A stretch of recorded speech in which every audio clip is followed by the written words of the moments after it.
Di m ji utu m wee bili 120,000. 120,000 ka di m ji ihe nji wee bụrụ nwaanyị wee bili. Before anyị akọ this story, achọrọ m ka isi that na in short, kpee ekpere n'isi gị si I reject poverty. I reject ụbịam. And it will never be my portion. Amen. Ekpele ị ga-ekpe n'isi gị. Maka na ihe ụbịam megolo ụfọdụ n'ụwa, like ọ bụrụ na ị na-afụ ihe ị na-eli, like ị na-afụ, in fact, ị na-afụ nwa jai Kenechukwu. Unu gesi akụkọ, unu amalụ ma like ma ọ na Chukwu afọrọ gị n'anya, if you can feed yourself. I'm telling you.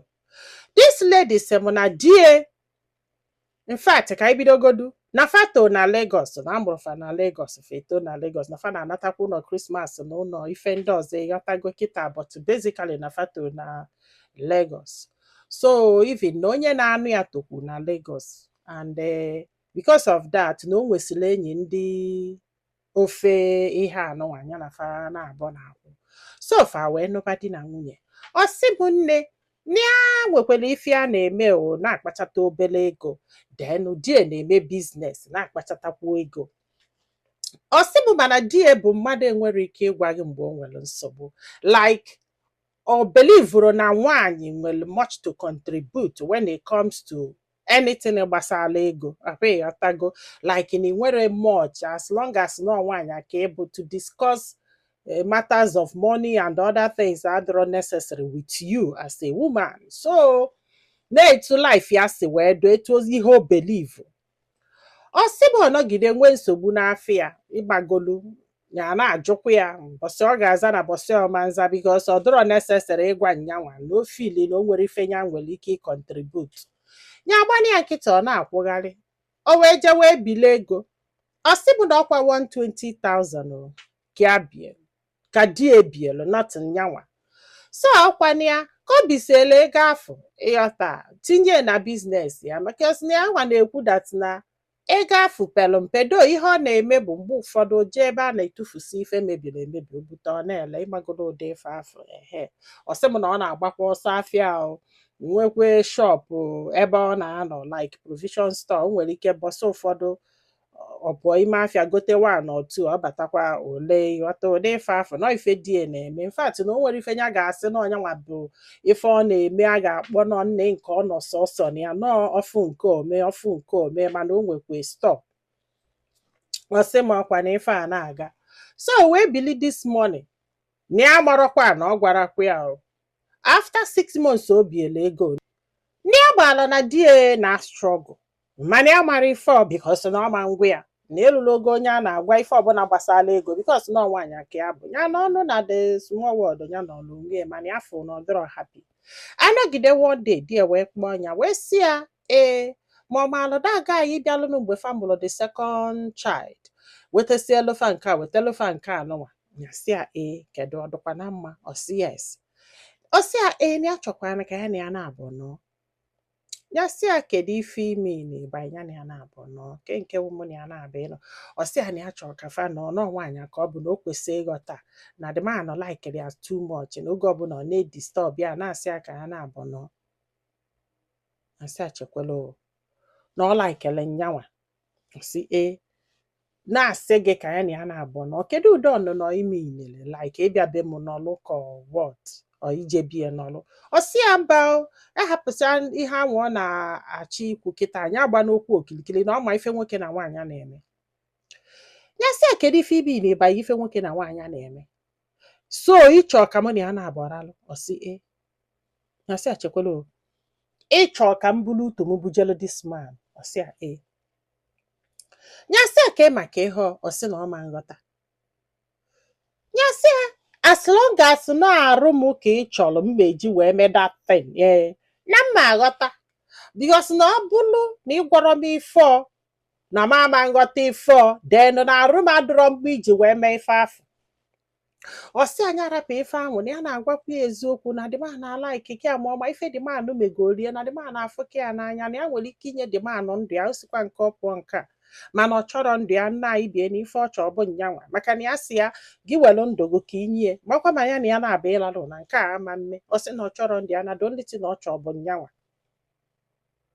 ya si achekwala ọ sị m nne na the thing na o nwee ka o si ada at the first day na ya mụrụ na DME nilie olukwe second day this man keep on disturbing her this man keep on disturbing her na you are the same thing si ya enya biko ka anyị na-enye nwoke nọ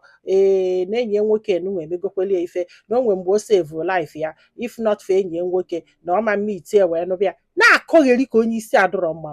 na-akọgheri ka onye isi adọrọ m ọ sị m nne every day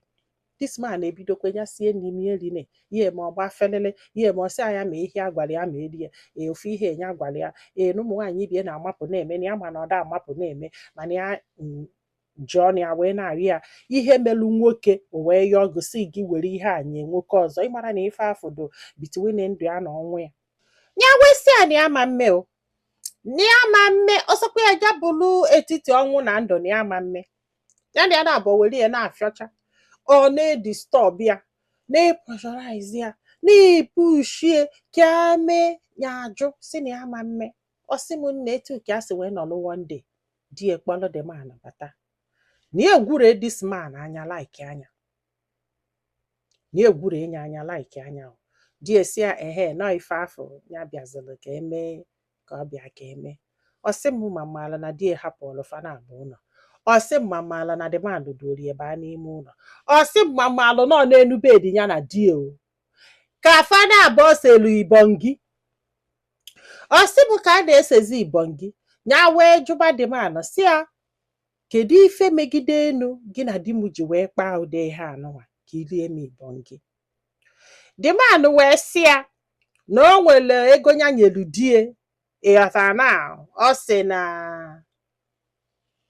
oni idile ịghọtara o wee kwuye nkwa na ya na ya na-abọ ya anọ ya wee si ya ka ezi ife na-aza datị na inyelu di m ego ọ bụrụ mmụnwa ka o ji wee bili ego ka ife ime na-enye a di m just nọ welu m wee bili ego ọ sị dị man si ya mba o na ife ya na di ekwuru bụ na ya ga-enye the money for a period of time na ọ bụ na that time gafee onye yie the money ịma na ọ ga-akwụzi the money double mana ọ bụ na time gafee onye yie the money ọ chọkwa ikwu the money double ịma na ya na nwunye ga-esi ibongi di ekwelu maka na uche die niile bụ na gịnị mere na ọ ga-return the money mana di enwerezi ike return this money mana ihe na-ewutezie bụ na di ya agwakwana ya because na that money na ọ bụ na di gwara ya na ya nwelie ọ bụgodu na ya nwerie na ya ga-ebitenwu mmadụ mezuo onye nye this man mana dutu ụdị mmadụ di bụ ada etinye n'ịkarị ụka ada etinye n'ife ọbụla gbasara ego like nwaanyị anọ na wọdụ nke ya nwa nọlụ nke ọ gwara ya kama o were utu ya wee bili ego unu a na-ebelive nkịta akụkọ because na achọrọ m ka m wepụta the voice note ọ na-asị m biko m ewepụtana the voice note na ya afụgota hata iwepụtakwa the voice note na ndị mmadụ amala onye ya bụ like ọ na-ebelive kwa this story na-egekwe na ntị ọ sị m ndị so that day ka di epozi adịma na-abịa ya fia ya ma resist nwunye ya gwure this man anya arụ ya niile ọ bịazie nyenye onwe ha sebe ibongi na be die na bed ya na die na enwere ike resist this guy na enwere ike ya try ya n'elu try ya na ya kwụsie na ya ma mme si m dị man na-ara anya sị na ya ma mmenye jesa arụ kwaba iyi mebe na mebibie ya mesie ya fụkwara dị man next time ike akwụla ọtọ gwe anya aghasala oluo kafa se elizizi se ibo die na-abata for the man